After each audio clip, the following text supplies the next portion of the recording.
পবিত্র কালামে পাক থেকে একটি আয়াতের কারিমা তিলাওয়াত করেছি, যার বাংলা অনুবাদ হচ্ছে ওয়াকুল জাআল হক ওয়া যাহাকাল বাতিল ইন্নাল বাতিলা কানা যাহুকা।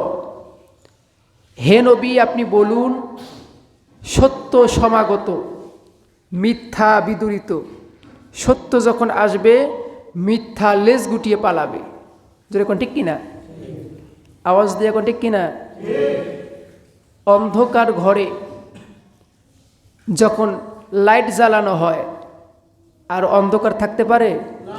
পারে না। ঠিক অন্যায়, জুলুম, অত্যাচার, নির্যাতন, মানুষের বিবেক, মানুষের অন্তরে যখন বিতৃষ্ণা হয়ে ওঠে, মানুষ যখন সহ্য করতে পারে না, তখন জালিমদের বিরুদ্ধে রুখে দাঁড়ায়। যেরকম ঠিক কিনা? মহান আল্লাহ রব্বুল আলামিন বিশ্বের সমস্ত মানুষকে জানিয়ে দিচ্ছে, মানুষ তোমরা শুনে রাখো, যখন সত্য আসবে, হক যখন প্রতিষ্ঠিত হবে, তখন আর বাতিল এই ধরাধামে মাথা উঁচু করে থাকতে পারবে না। পবিত্র মুহররম মাস আরবি বছরের একটি প্রথম মাস। আল্লাহ রাব্বুল আলামিন যে 4 মাস যুদ্ধ করতে নিষেধ করেছেন, যে মাসের 4টা মাসের বেশি সম্মানের কারণে আল্লাহ সুবহানাহু ওয়া তাআলা যুদ্ধকেও হারাম করেছেন, তার ভিতরে একটি মাস হচ্ছে মুহররম মাস। কি মাস? মুহররম মাস। এই মাসে কোনো যুদ্ধ বিগ্রহ করা জায়েজ নেই, হারাম। এই মাসে যুদ্ধ করা কি? হারাম। তার মধ্যে এই বছরের মধ্যে একটি দিন আছে যেটাকে আমরা ইয়ামুল আশুরা বলে থাকি, বা আশুরার দিন বলে থাকি। আশুরা শব্দটি আসছে আশারা থেকে। আশারা মানে 10। যেহেতু মুহররম মাসের 10 তারিখে মহান আল্লাহ রাব্বুল আলামিন বিশেষ একটি ফজিলতপূর্ণ দিন হিসেবে গণ্য করেছেন, এজন্য এর মর্যাদায় গুরুত্ব অনেক বেশি। জেনে রাখবেন, কিতাব থেকে আমরা পাই, দুনিয়া আল্লাহ পাক যেদিন সৃষ্টি করার শুরু করেন, যেই দিন উপক্রম করে সূচনা করেন, সেই দিনটা ছিল মুহররম মাসের 10 তারিখ। যেরকম সুবহানাল্লাহ। আদম আলাইহিস সালাম থেকে শুরু করে আমাদের প্রিয় পয়গম্বর এবং আমাদের প্রিয় পয়গম্বরের 2 নাতি ইমাম হাসান এবং হুসাইনের জীবনের উপর বিশদ ঘটনা। হযরত আদম আলাইহিস সালাম, নূহ আলাইহিস সালাম, ইব্রাহিম আলাইহিস সালাম, ঈসা আলাইহিস সালাম, মুসা আলাইহিস সালাম, প্রত্যেক পয়গম্বরের উপরেই এই পবিত্র আশুরার দিনে বিশেষ কিছু ঘটনা আছে। বিশেষ আযাব থেকে, গজব থেকে আল্লাহ পাক তাদেরকে মুক্ত করেছিলেন। যে দিনটা, সেই দিন হচ্ছে এই মাসের 10 তারিখ। সুবহানাল্লাহ বলেন। কিন্তু তামাম মুসলিম বিশ্ব আমাদের নবী আসার আগের দিনগুলিকে অতটা গুরুত্বের সাথে দেখে না। গুরুত্বের সাথে দেখে, বা মুসলমানগণ গুরুত্বের সাথে লালন পালন করে ঈদ মাজারে, সেটা হলো কারবালার সেই করুণ কাহিনী থেকে। যেরকম ঠিক কিনা? কারবালার হৃদয় বিতারক ঘটনা প্রত্যেকটা মুসলমানের হৃদয়ে বড় আঘাত হানে, কলিজায় বড় আঘাত দিয়ে যায়, কষ্ট দিয়ে যায়। আমরা আজকে জানব, সংক্ষিপ্ত সময় আমরা বোঝার চেষ্টা করব কারবালার যুদ্ধ কেন করা হয়েছিল, কারণটা কি জানার দরকার আছে না নাই? যেরকম আছে না নাই? খালি আমরা সারাদিন বা সারা জীবন চকি খসা গান শুনছি। আজ থেকে 15 বছর 20 বছর আগে জারি গান, সারি গান হইতো। এই মুহররম মাসে প্রথম 10 দিন লাঠি খেলা হইতো। হইতো কি হইতো না? চকি খসা গান হইতো, কিন্তু আসল ঘটনা কেউ বলতো না, খালি রং তামাশা করতো। যাত্রাপালা পর্যন্ত হইতো। আপনাদের দিকে হয় নাই? হইছে। বাবারা খেয়াল করেন, মহান আল্লাহ রাব্বুল আলামিন দুনিয়ার বুকে তার দিন প্রতিষ্ঠা করার জন্য একে একে 1,24,000 পয়গম্বরদের শেষ নবী, বিশ্ব নবী, দরদি নবীকে দুনিয়ার বুকে যখন পাঠাইলেন, তিনার দ্বারা ইসলামের দিনকে পরিপূর্ণ করে দিলেন। আমার দয়াল নবী ইসলামের সুশীতল ছায়া তলে মানুষদেরকে ডাকলেন, মানুষ দলে দলে তার ডাকে সাড়া দিল। ইসলামের সুশীতল হাওয়া তাম পৃথিবীব্যাপী যখন ছড়িয়ে পড়ল, মহান আল্লাহ রাব্বুল আলামিন তার প্রিয় দোস্ত, প্রিয় হাবিব, প্রিয় নবীকে এই দুনিয়া থেকে তার দিকে ডেকে নিলেন, তিনি উফাত হয়ে গেলেন।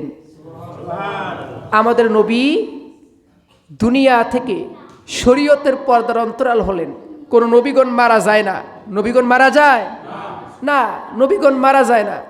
নবীগণ শরীয়তের পর্দার অন্তরাল হয়, দুনিয়ায় থাকে না, কিন্তু তারা কবরেও জীবিত। যেরকম ঠিক কিনা? রওজা পাকে তারা জীবিত। বিশ্বনবী শরীয়তের পর্দার অন্তরাল যখন হলেন, বিশ্বনবীর ওফাতের পরে এই মুসলিম সাম্রাজ্যের শাসক কারা হবে এ নিয়ে অনেক কথাবার্তা শুরু হয়ে গেল। অনেক মতানৈক্যের পরে ইসলামের প্রথম খলিফা হযরতে আবু বকর রাদিয়াল্লাহু তাআলা তিনাকে ইসলামের প্রথম খলিফা করা হলো। তিনি কিছুদিন পর ইন্তেকাল করলেন। তারপরে হযরত ওমর রাদিয়াল্লাহু তাআলা তিনাকে ইসলামের খেলাফতের মসনদে বসানো হলো, তিনাকে শাহাদত করা হলো, তিনি শহীদ হয়ে গেলেন। হযরত উসমান রাদিয়াল্লাহু তাআলা তিনি ইসলামী সাম্রাজ্যের খেলাফতের মসনদে বসলেন, তিনাকেও শহীদ করে দেওয়া হলো, তিনিও শাহাদাত বরণ করলেন। এরপরে হযরতে আলী রাদিয়াল্লাহু তাআলা তিনি ইসলামের খেলাফতের জন্য ইসলামের মসনদে বসলেন, তাকেও শহীদ করে দেওয়া হলো, তিনিও খেলাফতে থেকে পালন করতে করতে তিনিও শহীদ হয়ে গেলেন। শুধুমাত্র হযরতে আবু বকর রাদিয়াল্লাহু তাআলা ব্যতীত বাকি তিনজনকেই শহীদ করে দেওয়া হয়েছে। যেরকম আল্লাহু আকবার। ইসলামের 4 জন খলিফার 3 জনকে শহীদ করে দেওয়া হয়েছে। খুব দিলের কান লাগাই শুনবেন, ইসলামের ইতিহাস কি সাক্ষ্য দেয় আমাদের জানা দরকার। হযরতে আলী রাদিয়াল্লাহু তাআলা এর শাহাদাতের পরে ইসলামের খেলাফতের দায়িত্বে বসার কথা ছিল ইমাম হাসান এবং ইমাম হুসাইনকে, কিন্তু ইমাম হাসান এবং ইমাম হুসাইন বয়স কম হওয়া এবং যোগ্যতার কম হওয়ার কারণে মুয়াবিয়া রাদিয়াল্লাহু তাআলাকে টেম্পোরারি অস্থায়িত্বের ভিত্তিতে খেলাফতের মসনদে বসে দেওয়া হলো। যে যখন ইমাম হাসান যোগ্য হয়ে উঠবে, বয়প্রাপ্ত হয়ে যাবে, তখন মুয়াবিয়া হাসানের কাছে তার খেলাফত হস্তান্তর করবে। চুক্তি ছিল এটাই, যে মুয়াবিয়া ততদিন পর্যন্ত খেলাফত চালাবে, কতদিন পর্যন্ত? যতদিন পর্যন্ত ইমাম হাসান যোগ্য হয়ে ওঠে নাই, বয়প্রাপ্ত হয়ে ওঠে নাই। হযরতে মুয়াবিয়া রাদিয়াল্লাহু তাআলা আল্লাহ রাসূলের একজন যোগ্যতম জলিল কদর সাহাবী, তিনি ইসলামের শাসন ব্যবস্থা পরিচালনা করলেন অত্যন্ত সূক্ষ্মভাবে। তার ঘরের মধ্যে একটা সন্তান ছিল, নাম ছিল এজিদ। কি নাম ছিল? জোরে বলেন, কি নাম? এই এজিদ অত্যন্ত দুষ্টু প্রকৃতির ছিল। এজিদ চিন্তা করলো মুয়াবিয়া আমার বাবা এখন সরকার, আমার বাবা এখন প্রেসিডেন্ট, আমার বাবার পরে আমাকেই প্রেসিডেন্ট হতে হবে। হাসান এবং হুসাইন 2 জনকে আর প্রেসিডেন্টের দায়িত্বে আসতে দেওয়া যাবে না, কারণ তারা যদি আসে তাহলে আমি আর ক্ষমতায় থাকতে পারবো না। তো কি করতে হবে? হাসান এবং হুসাইনকে পদ থেকে সরাইতে হবে। হাসান এবং হুসাইন কি করতে হবে? পদ থেকে সরাতে হবে। বাবার আবার খেয়াল করেন, আজকে যে আলোচনাটা হবে 2টা পার্ট হবে আলোচনার। আজকে প্রথম পার্ট হবে, আগামী দিনে ইনশাআল্লাহ দ্বিতীয় পার্ট হবে। কারণ লম্বা আলোচনা মসজিদের খুতবা শেষ করা যাবে না। ধৈর্য সহকারে শুনবেন এবং বুঝবেন। এজিদ কোন কোয়ালিটির লোক ছিলেন, এজিদের চরিত্র কেমন, সমস্ত ইতিহাসবিদগণ ঐক্যমত পোষণ করেছে যে এজিদ ছিল অত্যন্ত দুশ্চরিত্র একজন মানুষ। দুশ্চরিত্র, যার চরিত্র ভালো নয়। আচ্ছা বলেন তো, ইসলাম শান্তির ধর্ম না অশান্তির ধর্ম? জোরে বলেন, কিসের ধর্ম? শান্তির ধর্ম। এই শান্তির ধর্ম ইসলামে অশান্তি তৈরি করবে, এজিদ খেলাফতের মসনদে আসে, এটা মুসলিম সমাজ মেনে নিতে পারবে না। খুব একটি খেয়াল করবেন, এজিদের চরিত্র সম্পর্কে তুলে ধরতে গিয়ে ইতিহাসবিদগণ বলেছেন এজিদ অত্যন্ত দুশ্চরিত্র মদ্যপানী ছিলেন, যিনি সব সময় মদ পান করতেন এবং নারী নিয়ে নারীর প্রতি তার কৌলাপ ছিল। এই এজিদের এই খারাপ চিন্তার কারণেই তিনি অত্যন্ত দুঃখজনক এবং কষ্টজনকভাবে ইমাম হাসান এবং হুসাইনকে কষ্ট দেওয়া শুরু করলেন। কিতাবের মধ্যে আছে, ইতিহাস থেকে পাই, আব্দুল জব্বার নামে একজন ব্যক্তি ছিল সেই সময়ে। এই আব্দুল জব্বারের একজন স্ত্রী ছিল। ওই সময়ের মধ্যে সবচাইতে পরমা, সবচাইতে সুন্দরী, সবচাইতে রূপসী কোনো ব্যক্তি যদি আব্দুল জব্বারের স্ত্রীকে দেখত তাহলে তার প্রেমে পাগল পারা হয়ে যেত। কিন্তু সব মানুষগুলো আল্লাহকে ভয় করত, যার কারণে আব্দুল জব্বারের স্ত্রীর দিকে হাত বাড়াইতো না। কারণ ভয় কার? জোরে বলি কার? আল্লাহর। একজন মুসলমানের হাতে কখনো একজন নারী নির্যাতিত হতে পারে না, কারণ তার কাছে নিরাপদ। একজন মুসলমানের কাছে একজন নারী কি নিরাপদ? এই এজিদ কোন ক্রমেই আব্দুল জব্বারের স্ত্রী জয়নবকে দেখে ফেললেন। দেখে তার রূপ এবং তার মাধুর্যের কারণে পাগল হয়ে গেল, আশেকে দেওয়ানা হয়ে গেল। পিতার কাছে গিয়ে বলল, আব্বাজান, ও আমার ইসলামের প্রেসিডেন্ট মুয়াবিয়া, আমার আব্বাজান, আমি আব্দুল জব্বারের স্ত্রীকে যেইভাবে হোক আমি চাই। অন্যের স্ত্রী? কার স্ত্রী? অন্যের স্ত্রী। তাকে আমি বিবাহ করতে চাই আমি তাকে। বাবার আবার খেয়াল করেন, হজরতে মুয়াবিয়া বললেন, বেটা, এটা কখনো সম্ভব নয়। তুমি তাকে বাদ দিয়া কুমারী যে কোনো মেয়েকে যদি চাও, যত মহারণা দেওয়া দরকার, যত টাকা দেওয়া দরকার, আমি তাকে দিয়ে তোমার সঙ্গে বিবাহ করে দেব। খবরদার, খবরদার, তুমি অন্য কোনো মেয়ের দিকে নজর দিও না। এটা বাপ হিসেবে সন্তানকে শাসন করলো। কিন্তু কুত্তার লেজ কখনো সোজা, জোরে বলেন, হয়? কুত্তার লেজ কখনো সোজা হয় না। এই ইয়াজিদ বাবার কাছে গিয়ে যখন বললেন, শুনলো না। মায়ের কাছে গিয়ে ধরলেন, মা, যেইভাবে হোক আমি আব্দুল জব্বারের স্ত্রী জয়নবকে আমি চাই। আমার বাহু ডোরে তাকে আবদ্ধ করে নিব, তার প্রেমে আমি মুক্ত হয়ে তার প্রেমের মধ্যে সাঁতার কাটবো, আমি তার হয়ে যেতে চাই। মায়ের মন সন্তানের আকুতি মিনতি দেখে বুঝতে পারলেন যে আমার সন্তান দেওয়ানা হয়ে গেছে। যদি আব্দুল জব্বার স্ত্রী জয়নবকে তার সঙ্গে না দিয়ে দেই, আমার ছেলে যে কোনো একটা অঘটন ঘটাবে। কিন্তু মেয়ে মানুষ তো বেশি কিছু করতে পারে। কিন্তু মনে মনে সাপোর্ট ছিল, কারণ শৈল যতই চোর হোক, মায়ের মনের মধ্যে চোরের জন্য একটু দয়া আছে না নাই?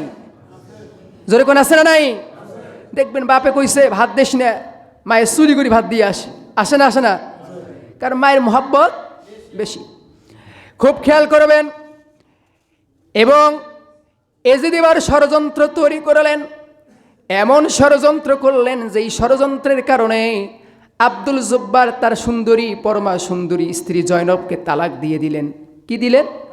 তালাক দিলেন।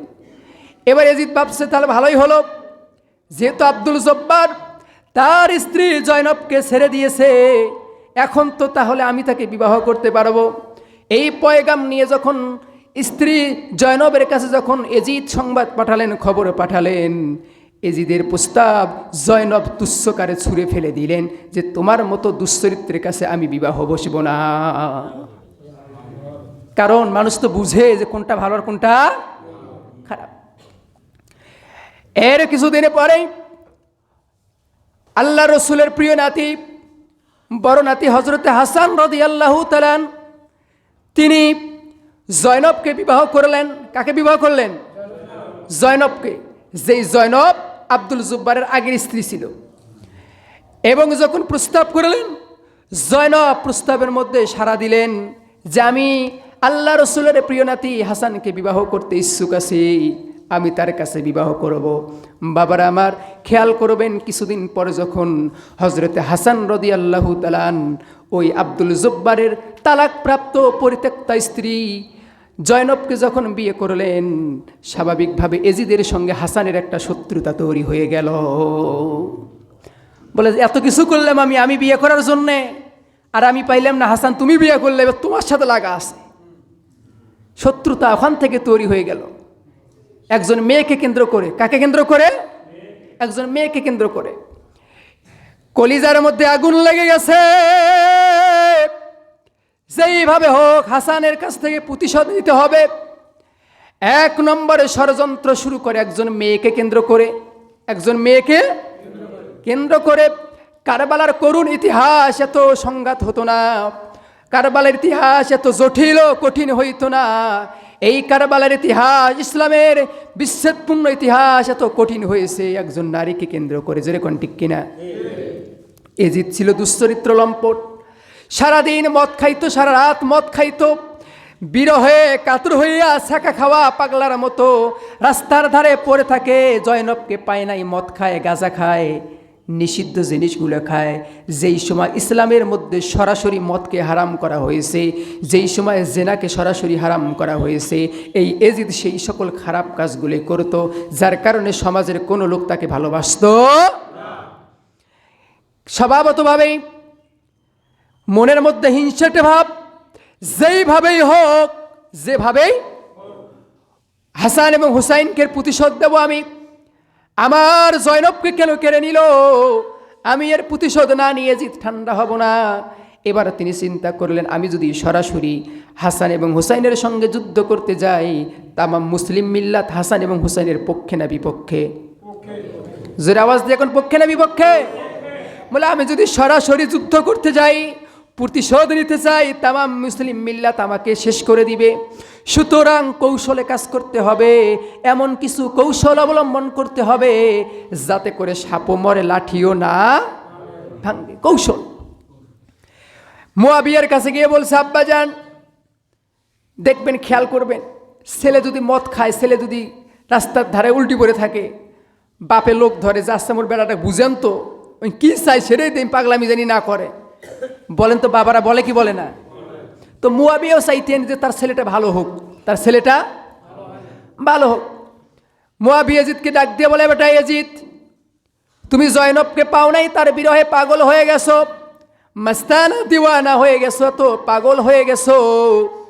তোমাকে আমি প্রস্তাব করতেছি বেটা, হে তুমি কি চাও, কি পাইলে পরে তুমি ঠান্ডা হবে, খারাপ কাজগুলো ছেড়ে দিবা, মদ খাবে না, নারীর পিছনে ছুটবে না, তুমি রাস্তার ধারে পাগলা হয়ে পড়ি থাকবা না, তুমি সুস্থ স্বাভাবিক মানুষের মতো জীবন যাপন করবে, বলো তো কোনটা জিনিস তুমি চাও? এবার এজিদ কৌশলে বলে, আব্বাজান আমি জয়নবকে পাই নাই, সেই বিরহ আমি সহ্য করতে পারি না, কিন্তু আমি আপনাকে কথা দিচ্ছি, আপনি যদি আমাকে খলিফা বানায় দেন, ইসলামের প্রেসিডেন্ট বানায় দেন, তাহলে আমি সব ভুলে যাব। নাউজুবিল্লাহ বলেন। কৌশলে বাপকে বলেন, আব্বা আমাকে প্রেসিডেন্ট বানাই দেন, আমাকে কি বানাই দেন? প্রেসিডেন্ট বানাই দেন। যেহেতু জয়নবকে পাই নাই, আর আপনিও চাচ্ছেন যে তা আপনার বেটা ভালো হোক, আমাকে যদি ভালো করতেই চান তাহলে আমাকে প্রেসিডেন্ট বানাই দেন, আমাকে খলিফা বানাই দেন, তাহলে আমি সব ভালো হয়ে যাব। মুয়াবিয়া চিন্তা করলেন, হয়তোবা আমার ছেলে এই খেলাফতের মসনদে বসে ইসলামের দায়িত্ব পালন করতে গিয়ে ভালো হইতে পারে, এই জন্য তিনি দায়িত্ব দিয়ে দিলেন। কিন্তু প্রকৃতপক্ষে দায়িত্ব পাওয়ার কথা ছিল হজরতে হাসান রাদিয়াল্লাহু তাআলা, জোরে কোন ঠিক কিনা? কিন্তু দিয়ে দিলেন এজিদকে। দিয়ে দিলেন কাকে? এজিদকে। খুব খেয়াল করবেন, এই ইতিহাসগুলো তো সবসময় বলা হয় না, আবার আপনারা এভাবে জানেনও না। খুব খেয়াল করবেন, আপনারা একসময় শুনছেন ওই জারি গানের মধ্যে, চকি খোসা গানের মধ্যে, কিন্তু আসল তথ্য আপনাদের কেউ বলে নেই। বাবার আমার খেয়াল করেন, স্বাভাবিকভাবেই একজন মানুষের ঘরে যখন 2জন বা 3জন স্ত্রী থাকে, এই 2-3জন স্ত্রীর মধ্যে সবচেয়ে ছোট স্ত্রী যেটা, তার প্রতি স্বামীর মোহাব্বত কম হয় না বেশি হয়? কি ভাই, কম হয় না বেশি হয়? আপনি হেলান দিয়েছেন কে? খুব খেয়াল করেন বাবাজি আমার, হজরতে হাসান রাদিয়াল্লাহু তাআলা 3জন স্ত্রী ছিলেন। কয়জন? জোরে বলি কয়জন? কে বলে কথা কন না কে? কয়জন স্ত্রী ছিল? 3জন। প্রথম স্ত্রীর নাম ছিল হাসনা বানু।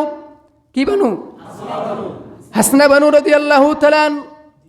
দ্বিতীয় স্ত্রীর নাম ছিল জায়দা রাদিয়াল্লাহু তাআলা। আর 3য় নম্বর স্ত্রীর নাম ছিল জয়নব। যেই জয়নবকে এজিদ ভালোবাসতো, আব্দুল জব্বারের স্ত্রী ছিল। এই জয়নব ছিল পরমা সুন্দরী। স্বাভাবিকভাবে জয়নবকে যখন হাসান রাদিয়াল্লাহু তাআলা নিকাহ করলেন, বিবাহ করলেন, আস্তে আস্তে জায়দার প্রতি তার ভালোবাসা কিছুটা কমে গেল। আর হাসনা বানু বড় স্ত্রী ছিলেন, তার ঘরের মধ্যে সন্তান ছিল, যার কারণে বেশি সময় না দিলেও তিনি অতটা মন খারাপ করতেন না, কারণ তার তো ছেলে মেয়ে নিয়েই সে সারাদিন ব্যস্ত থাকে। স্বামীর প্রতি তার একেবারে অত চাহিদা ছিল না, স্বামীর খেদমত করতেন, তার খোঁজখবর রাখতেন। কিন্তু জায়দার মনে মনে শত্রুতা, জয়নবকে বিয়ে করার পরে আমার স্বামী আর আমাকে দেখতে পারে, কিন্তু আসলে তা নয়। তিনি স্বাভাবিকভাবেই যতটা ভালোবাসা দরকার ছিল স্ত্রীদের, যতটা হক তিনি সঠিকভাবে আদায় করছিলেন। কিন্তু যেই জন্য শুধুমাত্র জয়নবকে নতুন বিয়ে করেছেন, স্বাভাবিকভাবে নতুন স্ত্রীর প্রতি একটি মহব্বত বেশি থাকে, যেরকম ঠিক কিনা? এই জয়নবের প্রতি তার ভালোবাসা একটু মধ্যস্থী ভালোবাসা ছিল। এই ভালোবাসা মধ্যম স্ত্রী জায়দার কলিজায় সহ্য হইল না, হিংসার আগুনে জ্বলে পুড়ে সারকার হইতো আর মনের আগুনে জ্বলতো। বাবার আমার খুব খেয়াল করবেন, হাসান মনে মনে খেয়াল করেছিল যে আমার স্ত্রী জয়নবকে বেশি ভালোবাসার কারণে জায়দা বুঝে আমার কাছ থেকে একটু জুড়ে চলে যাচ্ছে। হযরতে হাসান রাদিয়াল্লাহু তাআলা স্বাভাবিকভাবে তিনজন স্ত্রীকে সমান তালে ভালোবাসতেন, কিন্তু জায়দা সেটা বুঝলো না। জায়দা মনে করলো জয়নবকে পরে বিয়ে করছে, মনে হয় জয়নবকেই বেশি ভালোবাসে। ও বাবাজি আমার খেয়াল করবেন, কোনো কারণে এই খবরটা এজিদের কানের মধ্যে পৌঁছে গেছে যে হাসানের দ্বিতীয় স্ত্রী জায়দা স্বামীর সঙ্গে আর বেশি বনিবনা নাই, বেশি বনিবনা নাই। এজিদ এবার চিন্তা করলেন, এখন সুই ঢুকার সময় আসছে, একটু সুযোগ পাইলেই মানুষ সুই ঢুকাই দেয়, যেরকম ঠিক কিনা?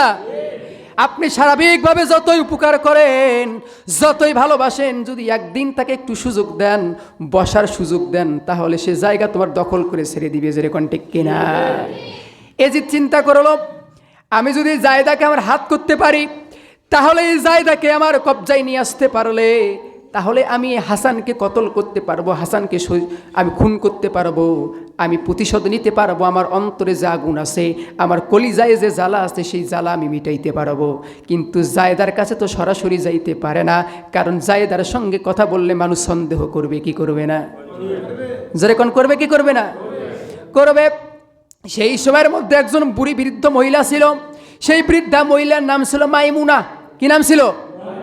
মাইমুনা নাম ছিল মাইমুনা। আর আমাদের এলাকার মধ্যে বাংলাদেশেও এখন যদি কেউ সকল ঘুরি করে কই ময়মুনা বুড়ি গুনা আইলো, যেরকম ঠিক কিনা?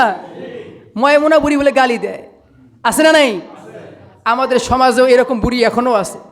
ইয়ের কথা কি ওক লাগায়, ওর কথা কি ওক লাগায়। দেখবেন যে আড়াই চাউলের সাথে হাইব্রিড চাউল মিশেল করিয়ে গড়ে চলা দিবে চায়, সব কিছু সাপের মুখতেও এক চুমা, আবার ভালো মানুষের মুখতেও এক চুমা। খুব খেয়াল করবেন। এজিদ এবার চিন্তা করলেন, এমন একজন মহিলাকে খুঁজে বের করতে হবে, যেই মহিলা জায়দার সঙ্গে ভালো সম্পর্ক, জায়দাকে যে সরাসরি আমার হয়ে কাজ করানোর জন্য উদ্বুদ্ধ করতে পারবে, তাকে আমার দরকার। উবাইদুল্লাহ ইবনে জিয়াদ, যে ছিল এজিদের একজন ঘনিষ্ঠতম সৈন্য, ঘনিষ্ঠতম কাছের লোক, উবাইদুল্লাহ ইবনে জিয়াদকে খোঁজ করতে বললেন যে এমন একজন মহিলাকে খোঁজ করো, যে মহিলা জায়দার কাছ থেকে আমার কাজ হাসিল করাই দিতে পারবে। উবাইদুল্লাহ ইবনে জিয়াদ খুঁজতে খুঁজতে মাইমুনা বুড়িকে পাইলেন। মাইমুনা বুড়িকে প্রলোভন দেখালেন, বুড়ি এই বয়সে এত কষ্ট করে জীবন যাপন করো, তোমার অনেক কষ্ট, আমাদের বাদশাহ এজিদের সহ্য হয় না, তুমি যদি এজিদের হইয়া কাজ করো তাহলে তুমি রাজদরবারের মধ্যে রাজা রানীর মতো থাকতে পারবা। স্বাভাবিকভাবে মহিলা মানুষের লোভ একটু বেশি, যেরকম ঠিক কিনা? চিন্তা করলেন বুড়ি মানুষ, আমি যদি এজিদের কিছু কাম করে দিই, এজিদ যদি শেষ বয়সে এসে আমাকে কিছু ভালো ভালো খাবার দেয়, থাকার ব্যবস্থা করে দেয়, সেটা তো আমার জন্য ভালো। এবার এজিদের কাছে গিয়ে বলতেছে, মাইমুনা বুড়ি আমাকে কি কাজ করতে হবে, কোন কাজের জন্য আমাকে ডেকেছেন?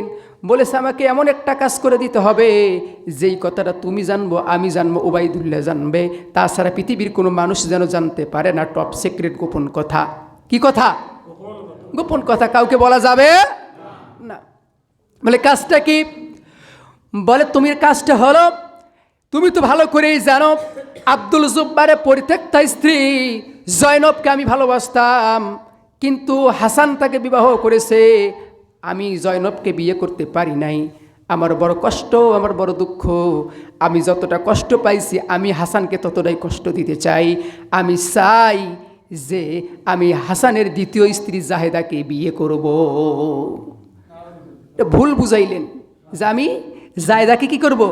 বিয়ে করবে, আসলে বিয়ে করবে না। কি করবে না? বিয়ে করবে না। এইবারে জায়দাকে ফুসলিয়ে ফাসলিয়ে ষড়যন্ত্র করে নিয়ে আসলেন। আসার পরে এজিদের সম্মুখে দাঁড়ালেন। এইবারে জায়দাও থরথর করে কাঁপে। এজিদ আমাকে কি জন্য ডাকছে, কারণটা কি? এজিদ ধরে বলে, তোমাকে আমি কিছু কথা বলবো, মন দিয়ে শুনবা। যেই দিন থেকে জয়নবকে বিয়ে করেছে সেই দিন থেকে হাসান তোমার কাছ থেকে দূরে চলে গেছে, তোমাকে দেখতে পারে না। তুমি বড় অবহেলিত হয়ে গেছো, তুমি বলো লাঞ্ছনা গঞ্জনার শিকার হয়ে গেছো। তোমার আর চুল পরিমাণ দাম হাসানের কাছে নাই। সুতরাং আমি তোমাকে একটি প্রস্তাব করি, তুমি যদি আমার কথায় রাজি হয়ে যাও তাহলে আমি এজিদ তোমাকে বিয়ে করব, তোমাকে আমার রাজরানী বানায় রাখবো। জোরে কন নাউজুবিল্লাহ। আমি তোমাকে আমার কি বানাবো? রাজরানী বানাবো। শুধু তাই নয়, তুমি হাসানের ঘরের মধ্যে আসো, তার ঘরের মধ্যে 3 জন স্ত্রী, তার একবেলা খাবারও জোটে আরেকবেলা খাবারও জোটে না, একবেলা রুটি জোটে আরেকবেলা রুটি জোগে না। খুব কষ্টে তোমরা কালাতিপাত করো, দিনাতিপাত করো। তুমি যদি আমার প্রস্তাবে রাজি হয়ে যাও, মাথার থেকে শুরু করে পা পর্যন্ত তোমার যত অলংকার প্রয়োজন, যত স্মরণের প্রয়োজন, যত টাকা পয়সা, যত সম্পত্তির প্রয়োজন, আমি এজিদ সবগুলো তোমার নামে লিখে দেব। এবার জায়দা চিন্তা করলেন, আসলে তো ঠিক, আমার স্বামী তো ভাতও দিবে পারে না ঠিক মতো, আর সোনা বানা তো দূরের কথা। যদি এজিদ আমাকে বিয়ে করে, নারী মানুষের মন অল্পতেই সম্পদের প্রতি গলে যায়। জোরে কোন ঠিক কিনা? পৃথিবীতে সব লোককে বিশ্বাস করা যায়, কিন্তু শত্রুতাপূর্ণ কোনো স্ত্রীকে বিশ্বাস করা যায়? স্ত্রীকে বিশ্বাস করেই মানুষ ধ্বংস হয়েছে। এই নারীকে যারাই বিশ্বাস করে তারাই ধ্বংস হয়। জোরে কোন ঠিক কিনা? কারণ এই নারীর মনের মধ্যে এমন থাকে, এরা একবার ক্ষমতায় বসতে পারলে বাপ দাদা 14 গোষ্ঠীর প্রতিশোধ নিয়ে তারা বলেন ঠিক কিনা? এরা সুযোগ খোঁজে, সুযোগ খোঁজে খালি কিভাবে ঝগড়া কানি নেওয়া যায়। এই হলো নারী জাতি। আর আমরা এমন বলদ, আমরা এমন বোকা, আমরা সেই নারীদেরকে এমন এক জায়গায় বসে রাখি যাদের 5-8 জন আমরা তৈরি হয়ে আছি। জোরে বলি নাউজুবিল্লাহ। খেয়াল করবেন, এই জায়দা প্রথমত রাজি হলেন না। বাড়িতে গিয়ে বোঝাবুঝির জন্য সময় দিলেন। বাড়িতে 2-4 দিন বোঝার পরে মাইমুনা বুড়ি প্রত্যেক দিন যায় আর কানের মধ্যে বিষ ঢালি তুই আইসে। 1 দিন কয়, 2 দিন কয়, 5 দিন, 7 দিন বলতে বলতে নারী মানুষের মন আস্তে আস্তে মনটা গলি গেছে। সে এজিদের কুপ্রস্তাবের মধ্যে রাজি হয়ে গেছে। বাবার আমার মাইমুনা বুড়ি বলল, তোমাকে কোনো চিন্তা নাই, হাসানকে যেইভাবে প্রয়োজন আমি এইভাবে হত্যা করার রাস্তা তোমাকে বলে দিব। প্রথমত তিনি কি করলেন, কিছু খাবার দিলেন, খেজুর দিলেন। কি দিলেন? খাবার, খেজুর দিলেন। যেই খেজুরের মধ্যে বিষ মিশ্রিত করে দিলেন, বিষ মাখাই দিলেন। বললেন, এই বিষগুলো তুমি তোমার স্বামী যখন তোমার কাছে আসবে, তোমার স্বামীকে তুমি খাওয়াই দিবা। জায়দা খাবারের মধ্যে বিষ মিশ্রিত করে স্বামীকে অনেক সেবা শুশ্রূষা করে খাবার তুলে দিয়েছে। সেই খাবারগুলো বিসমিল্লাহির রহমানির রহিম বলে খেয়েছে, যার কারণে তার পেটের মধ্যে গেছে, বিষ কোনো কাজ করতে পারে নাই। সেই দিন তিনি অসুস্থ হয়ে পড়লেন। হাসান রাদিয়াল্লাহু তাআলা প্রথম দিন খাবারের সঙ্গে বিষ খাওয়ার কারণে অসুস্থ হয়ে গেলেন। অসুস্থ হয়ে তিনি হাসনা বানুর ঘরের মধ্যে আসলেন। স্বামীর শুশ্রূষা করার পরে প্রথম স্ত্রী হাসনা বানু তার স্বামীকে জিজ্ঞাসা করেন, আপনার এমন অসুস্থতা কারণটাকে কি হয়েছে? স্বামী বা চিন্তা করলেন, আমি যদি আমার দ্বিতীয় স্ত্রীর কথা বলি যে তার ঘরের মধ্যে যাওয়ার কারণে, তার খাবার খাওয়ার কারণে আমার এই অসুখ হয়েছে, তাহলে ওরা সতীনে সতীনে ঝগড়া লাগবে, বিশৃঙ্খলা তৈরি হবে। এই জন্যে তিনি কথাটা না বলে গোপন রেখেছেন। কথা গোপন রাখছে। কথা কি করছে? স্বাভাবিকভাবে কিছুদিন পর্যন্ত জায়দার ঘরে যাওয়া আসা বন্ধ করে দিলেন। এইবারে এজিদও মনে মনে ক্ষিপ্ত, হয় রে, প্রথম মিশন ফেল হয়ে গেল। মাইমুনা বুড়িও চিন্তায় পড়ে গেল, কি করা যায়, কি করা যায়। এইবার তিনি স্বাভাবিকভাবে কিছুদিন জায়দার কাছে আসা বন্ধ করে দিলেন। কিছুদিন যখন পার হয়ে গেল, আবার মাইমুনা বুড়ি এজিদের পরামর্শক্রমে জায়দার কাছে আসলেন। জায়দার কাছে আসার পরে বললেন, এবার আগে যে কাম করেছো তাতে তোমার ঘরে এসে তোমার স্বামী আর কিছু খাবে না। এবার তোমাকে কৌশল শিখাই দেই, তুমিও খাবে, তোমার স্বামীও খাবে। একে পাত্রের থেকে যখন 2 জনে খাবে তখন আর স্বামী তোমাকে অবিশ্বাস করবে না, তোমার সঙ্গে খানা খাবে। বলে, আমিও যদি খাই তাহলে আমিও তো মারা যাব। আমিও কি যাব? মারা যাব। বলে, একে প্লেটে 2 জনে যদি খাই, বিষ লাগানো থাকে, তাহলে ওগুলো খাতে আমিও মারা যেতে পারি। বলে, হ্যাঁ তুমি মারা যাইতে পারো, তবে সম্ভাবনা খুব কম। বলে, কেমন কথা? বলে, যেই খাবারগুলোর মধ্যে বিষ লাগানো হবে সেই খেজুরগুলোর মধ্যে দাগ দেওয়া হবে, ক্রস চিহ্ন দেওয়া হবে। তুমি খাবা সাদা সাদাগুলো, যেগুলোর মধ্যে কোনো দাগ নাই সেগুলো তুমি খাবা, আর যেগুলোর মধ্যে দাগ লাগানো আছে সেগুলো তোমার স্বামীকে খাওয়াবা। বাবার আমার কিতাবের মধ্যে আসলেন জায়েদা সঙ্গ দুইজনে বসে একসঙ্গে খানা খাচ্ছে। ইমাম হাসানের মনের মধ্যে আর কোনো সন্দেহ নাই, কারণ স্ত্রী তো তার সাথেই খাইতেছে, স্ত্রী তার সাথেই খাইতেছে। খাওয়া শুরু করে দিলেন, খাবার মুখে দেয়, জায়েদাও একটা করে খায় বিসি ফেলে দেয়, হাসান রাদিয়াল্লাহু তাআলা তিনিও খায় বিসি ফেলে দেয়। খাইতে খাইতে যখন কিছুক্ষণ পেট ভর্তি হয়ে গেছে, পেটের মধ্যে যাওয়ার কারণে এক ধরনের তামার বিষ, এই তামার বিষ পেটের মধ্যে গেলেই তৎক্ষণাৎ কাজ করে না, কিছুক্ষণ পর কাজ শুরু করে দেয়। এই তামার বিষ যখন তার পেটের মধ্যে চলে গেছে, অসুস্থ হয়ে গেলেন। ঘরের মধ্যে ঘুরুকে কিছুক্ষণ পর তিনি অজ্ঞান হয়ে সেখানেই মারা গেলেন। সেখানে শাহাদাত বরণ করলেন। সেখানে কি করলেন? শাহাদাত বরণ করলেন। এরপরে হুসাইন রাদিয়াল্লাহু তাআলা তার ভাইয়ের কাছে সেই সময় ছিলেন। হুসাইন রাদিয়াল্লাহু তাআলা তার ভাইকে বললেন, ভাই কে আপনাকে বিষ পান করেছে, আপনি তার নামটা বলে আমি তার প্রতিশোধ নেব। বড় ভাই হাসান হাত ধরে বলে, ভাই রে হুসাইন, আমার তাকদীরের মধ্যে যেটা লেখা ছিল, আমার নানা তো ভবিষ্যৎবাণী করে দিয়েছে, তোরা দুইটে ভাই, একজন জহরে মারা যাবি, আরেকজন কারবালার প্রান্তরে মারা যাবি। ভাইরে আমি শহীদ হয়েছি, প্রতিশোধ নেওয়ার প্রয়োজন নাই, তবে ভাইরে শেষ পর্যন্ত তোমার কথা, তুমি সত্য পর্যন্ত প্রতিষ্ঠিত থাকবে, অন্যায়ের কাছে কোনোদিন মাথা নত করবে। ভাইরে আমি হয়তো আর কিছুক্ষণ পর চলে যাব,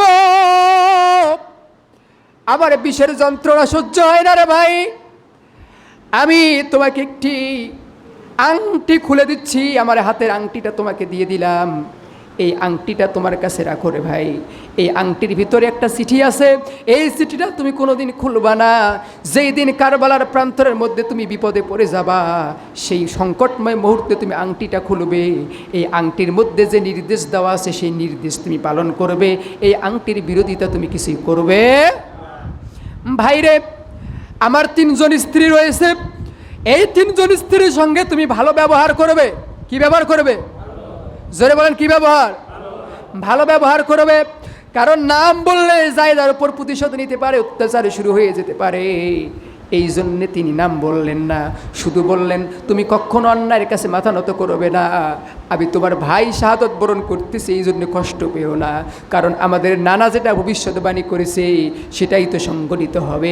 তোমার প্রতি আমার একটাই নসিহত, ওয়াকুল জাল হাক্ক জাহাকাল বাতিল ইন্নাল বাতিলা কানা জাহুকা, সত্যকে সত্য হিসাবেই প্রতিষ্ঠিত করবে, মিথ্যার কাছে কখনো মাথা নত করবে